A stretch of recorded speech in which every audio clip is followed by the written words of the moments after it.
Olá, de volta com o nosso Boa Noite Investidor, hoje sexta-feira, 29 de março, terminando o mês de março.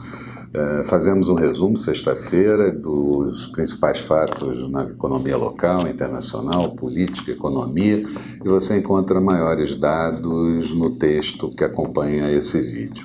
Mas eu começaria dizendo que depois de um período anterior com uma queda de 5,4 da Bovespa, ela ainda encontrou forças para bater os 91 mil pontos, 91 mil alto, depois de ter batido recorde em 100 mil e quase 500 pontos. No ambiente doméstico, pesou as disputas entre o executivo e o legislativo, enquanto no exterior o Brexit esteve sempre presente entre as complicações, a saída do Reino Unido da União Europeia, mas por trás de tudo isso, claro, o fator que mostra a preocupação dos investidores, a desaceleração da economia global. A semana pode ser caracterizada como de enorme volatilidade dos principais ativos de risco, não se restringindo somente aos mercados acionários, mas pegando também principalmente a taxa cambial e taxas de juros.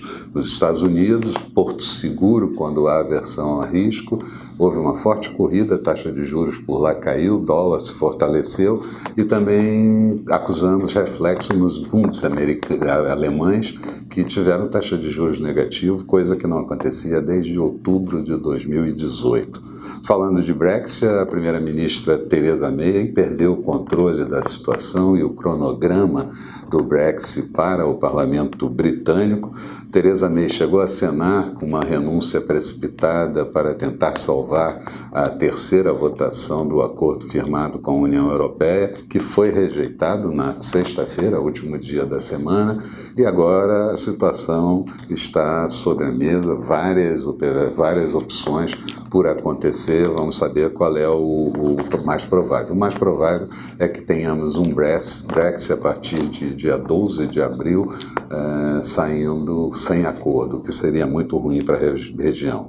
Na Europa, os indicadores divulgados seguiram fracos, mostrando que a economia, principalmente da Alemanha, desacelera. Por lá, a confiança do consumidor GfK caiu para 10,4 pontos, mas o índice IFO de sentimento econômico, esse subiu para 99,6 pontos em março, de forma quase que inesperada.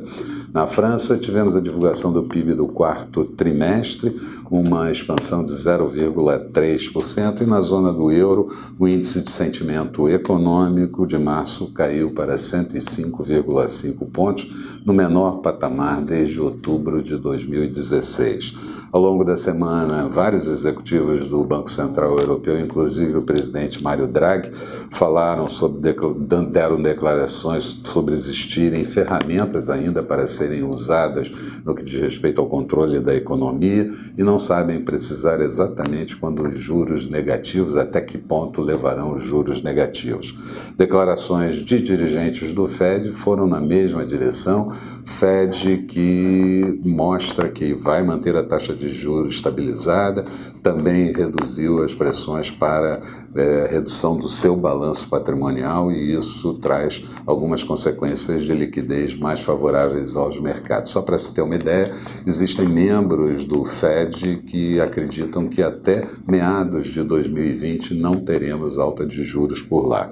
Durante o final de semana, tivemos a divulgação do relatório Miller, isentando Donald Trump daquelas confusões nas eleições de interferência da Rússia, e Donald Trump também estabeleceu sanções para empresas turcas e árabes por fazerem lavagem de dinheiro para o exército do Irã.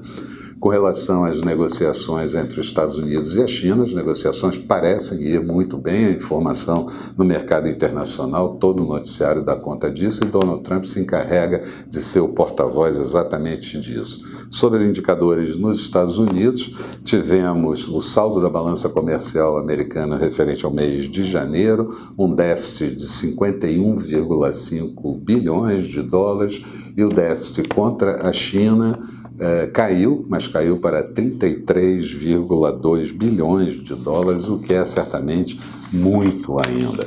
Tivemos ainda por lá a construção de novas residências, que encolheu 8,7% em fevereiro, uma projeção que encolhesse somente 1,6%. O índice de atividade de Richmond, um indicador importante, caiu para 10 pontos em março, e o PIB final do ano de 2018, pelo quarto trimestre, mostra que a economia americana girou a um crescimento de 2,2% e inflação medida pelo PCE no quarto trimestre de 1,5%. Portanto, a inflação por lá muito tranquila, com o núcleo subindo 1 ponto percentual. No ambiente doméstico, o que pesou mesmo foi o processo político complicado, com Jair Bolsonaro, Rodrigo Maia, todos eles discutindo em público sobre isso, que mexeram muito com a precificação dos ativos, mas no final da semana a percepção da gravidade dessas atitudes fez com que buscassem uma conciliação. Essa conciliação foi feita e os mercados puderam respirar um pouco mais aliviados. Respiraram aliviados também com a escolha do relator da CCJ, delegado Marcelo Freitas, e com isso fica mantido o prazo de negociação e de admissibilidade na CCJ. O PSL, partido do Jair Bolsonaro, fechou questão em torno da Previdência, 100% dos votos, segundo fala. Rodrigo Maia e Moro cessaram as disputas, e Moro tecendo elogios a Rodrigo Maia, elogios também do vice-presidente Mourão, dizendo que Rodrigo Maia é imprescindível, então o quadro ficou bem mais tranquilo. Problemas apaziguados, indicadores de conjuntura tiveram a seguinte performance. A nova pesquisa semanal Focus mexeu muito pouco, mas o PIB ficou em 2%, estimado para o ano de 2019, mesma postura da expectativa colocada na ata do Copom da última reunião, e mesma expectativa e mesmo discurso do novo presidente do Banco Central, Roberto Campos Neto, que falou em coletiva durante a semana. O Banco Central anunciou o investimento direto no país de fevereiro, com ingresso de 8,4 bilhões de dólares, e em 12 meses atinge 89,5 bilhões de dólares, que cobre fartamente o déficit em conta corrente de 13,3 bilhões de dólares. A dívida pública atingiu em fevereiro 3,9 trilhões de reais, uma alta de 1,71%, tudo no mês de janeiro para fevereiro, e a participação dos estrangeiros acabou subindo para 12,2% do total da dívida. O IBGE também anunciou dados da PNAD contínua do trimestre encerrado no mês de fevereiro, 12,4% a taxa de desemprego, somos 13,1 milhões de desempregados, de população desocupada, e somos ainda 4,8 milhões de desalentados, aqueles que até deixaram de procurar emprego.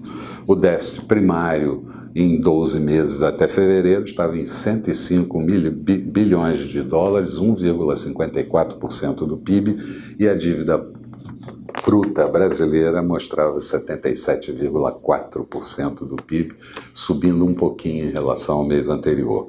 Função da forte alta do dólar, o dólar chegou a bater mais de R$4, o Banco Central fez leilão de linha adicional de 1 bilhão de dólares e acomodou um pouco os mercados. E os investidores estrangeiros na Bovespa, até o último dia 27 de março, tinham aplicado liquidamente 3,2 bilhões de reais, e no ano o saldo é positivo também, ingresso de recursos de 2,1 bilhões de reais. Tudo isso junto, resumo da semana: Bovespa encerrou a semana com uma alta de 1,79%, no último dia da semana alta de 1,09%, índice em 95.414 pontos.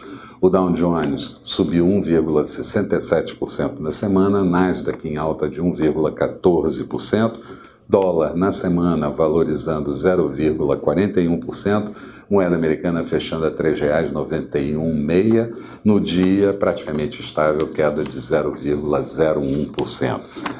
Falando de perspectivas, partimos de 3 premissas básicas. No âmbito interno, o término das desavenças entre o Executivo e o Legislativo.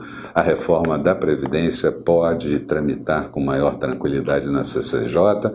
Paulo Guedes comparece à CCJ na próxima quarta-feira para expor sobre esse tema e ele tem sido bastante assertivo nisso.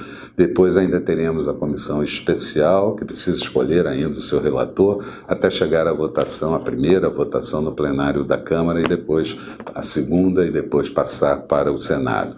Resta ver se Bolsonaro e o seu entorno não vão arranjar mais confusões ao longo da semana. Depois de declarações positivas vindas de Pequim, do secretário do Tesouro Mnuchin e também do assuntos de negócios Lighthizer, a expectativa é que na próxima semana em Washington o vice-primeiro-ministro Li He faça os acordos e aí fica faltando somente um encontro entre Donald Trump e Xi Jinping, presidente da China, para arredondar esse acordo e o mundo respirar um pouco mais aliviado. O outro problema se refere ainda ao Brexit. Nesse momento não se sabe ainda o que vai acontecer, se Theresa May vai renunciar ao cargo, se teremos eleições gerais, se teremos Brexit sem acordo ou se outra alternativa ainda vai surgir no meio do caminho. É fato que está cada vez mais provável um Brexit sem acordo.